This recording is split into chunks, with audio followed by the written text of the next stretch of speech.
Today we are here at the Memorial Park with the victims of bomb blasts, 1998 embassy, American embassy bomb blast, Nairobi. Listening to them as the head of committee from the Senate.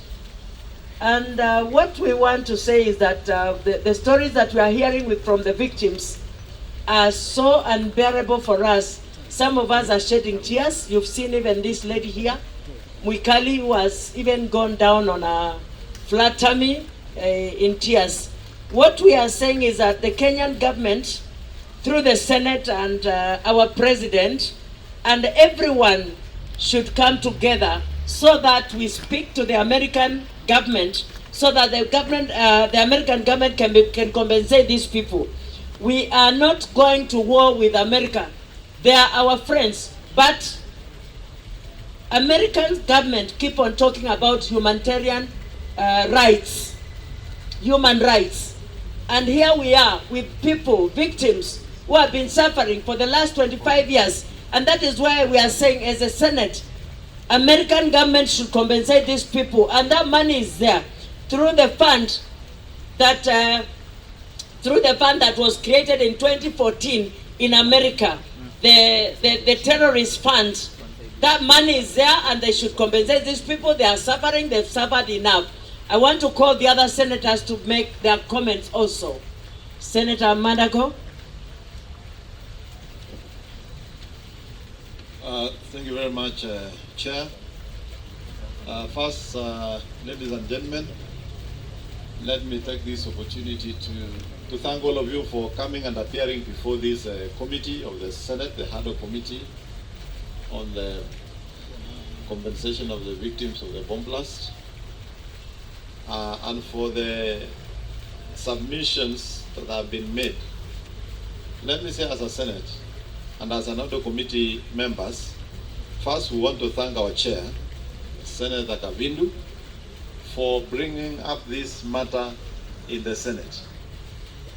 And I will say God puts people in position for a specific purpose. Probably this is the purpose why Senator Kavindu was elected as the senator for Machakos against all odds. I served myself at the Teacher Service Commission, and Lillian here, the lady there, was my boss. She is the one who taught me to work in TSC, and she was a victim of the bomb blast. I didn't know that I will end up in the Senate to prosecute this matter alongside Senator Kavindu and the other members. But I can personally say, I can testify of the sufferings of those who are affected, the survivors, the victims, and their children have gone through. The lady you saw here, Buire, was my colleague at the Teacher Service Commission, and many others who have worked with a lot of difficulties for all these years. We thank God now that there is opportunity for us to pursue this matter with the American government and the American Senate, and our hope is that our Kenya government will also take a position on this matter to also directly engage the American government so that Kenyans and other citizens of the world who have suffered under similar circumstances can also be compensated. Remember, this was a twin bomb here in Nairobi and in Dar es Salaam. And we also hope Tanzanians who are affected can also be compensated. We want to urge the American government to come through for these victims and the survivors. And we can evidently see that even dreams of children who had not been born have been hindered or shattered because of the circumstances they found themselves, which was not of their own making. Finally, let me also say, as Kenyans and as Kenya government, I want to believe Kenya government can also take part of responsibility in providing solutions in areas where they can take personal intervention for some of these families to alleviate their suffering. I believe there are things the government can do. Most of these children now, some are with situations where they are now persons with disability. Under the affirmative action and the requirement that 5% of employment in Kenya must consider persons with disability, this is where government can quickly intervene and get some of these children to get some meaningful employment, be able to support their parents who are suffered through this program. As we even engage the American government, I strongly believe there is something that can be done.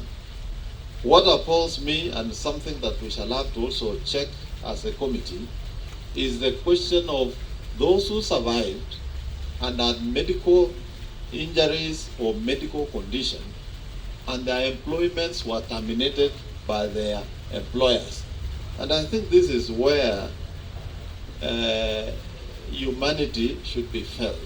We would have expected that those employers would sympathize with this, with their workers who have actually suffered not because of their own making, but because of an atrocity committed by terrorists. They could have been kept in employment. And as a nation that prides itself as 80% Christians, I thought we should be constantly reminded of the word in the Bible that says, what does it profit a man to have everything and lose their life? What does it profit organizations to declare billions of profits while having sacked their employees who worked for them, probably to where they are reaping the fruits and the sweat of those employees? I think that is a matter we are also picking up as a committee, besides what we are doing, to look at it internally in the nation, to see whether there are people who are unfairly terminated in employment and who are not properly compensated, with a view of making sure they also locally get their justice for the atrocities that have been committed. I don't want to say more than that. My colleague Senator Manso here, I think Manso, you should be the last, because you are our legal power in the committee. Maybe my colleague Senator Beatrice Ogola can make her remarks. But we just want to assure you as a Senate HADO committee that we are going to pursue this matter. And we want to thank our Speaker of the Senate, Speaker Amason Kingi, and our Chair of the Liaison Committee, the Senator from Meru, Senator Kadhuri Murungi, for actually allowing for the formation of the HADO committee. This is the only committee that the Senate, through the Speaker and the Deputy Speaker, funds was set aside to make sure that this matter is addressed. So we also want to thank our Speaker, Speaker Amason Kingi, and our Deputy Speaker, the Senator for Meru, for actually allowing us to have an HADO committee to look at this. I was in the forefront to support this because, having worked in TSC, where a majority of the staff actually had suffered, I have witnessed firsthand their suffering. And we thought this is a golden opportunity for us to be able to help them. Senator Beatrice. Okay, to the chair of the ad hoc committee, to the victims, and to fellow Kenyans, we come here as members of the Senate and as representatives of the people of Kenya. We come here to look at the interest of all Kenyans who have been affected by the bomb blast that we have 25 years ago. I was a teacher then, and as fate would have it, I could also have been a victim today, or be one of the names that are here. I want to tell the whole world watching today that the SDG 16 talks about peace and justice for all humankind.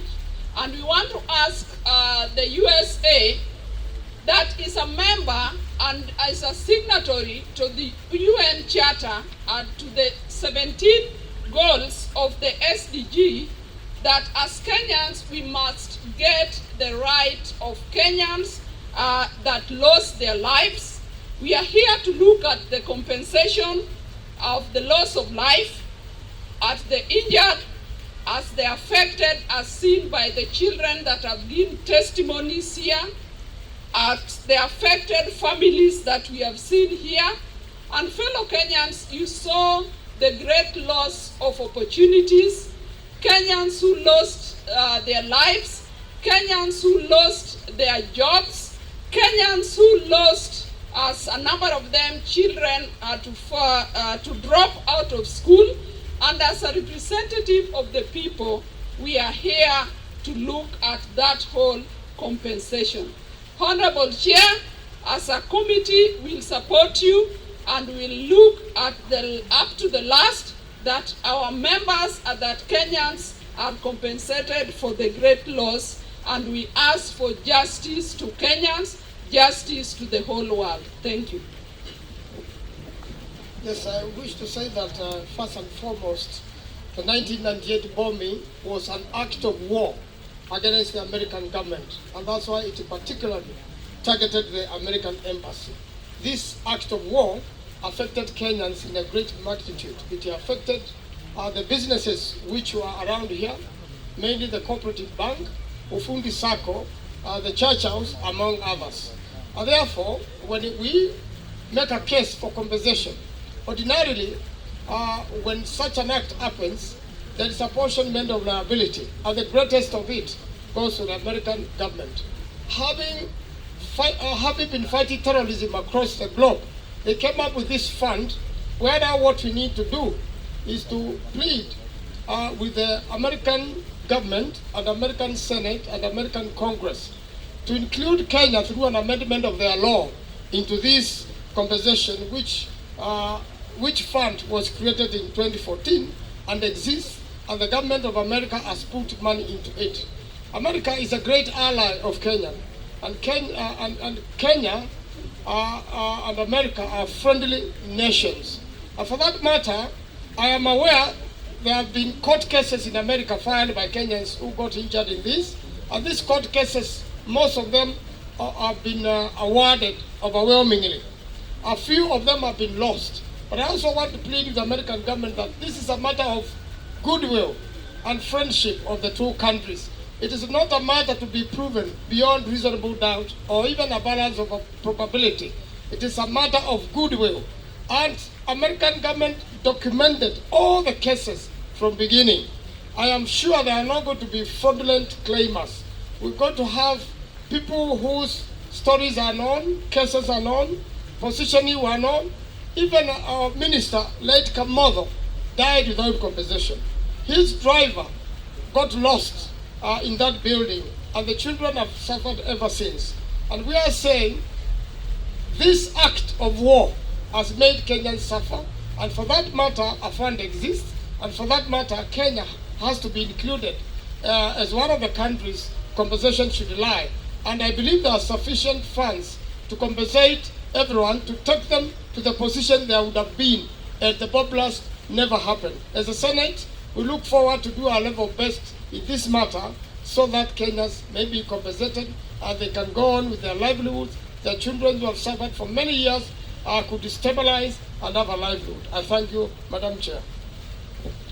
Thank you. I think we will stop there so that they can continue with their testimonies.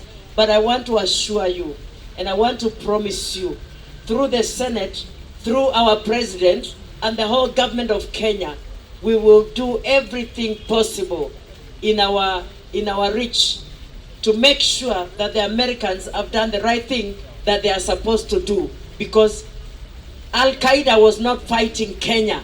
Al-Qaeda was fighting Americans. And that is why Kenya suffered. And so Americans should just come out and be that, those good people who will take their responsibility and compensate Kenyans for what we suffered because of them. Because Al-Qaeda was not fighting Kenya. Neither were they fighting Tanzania.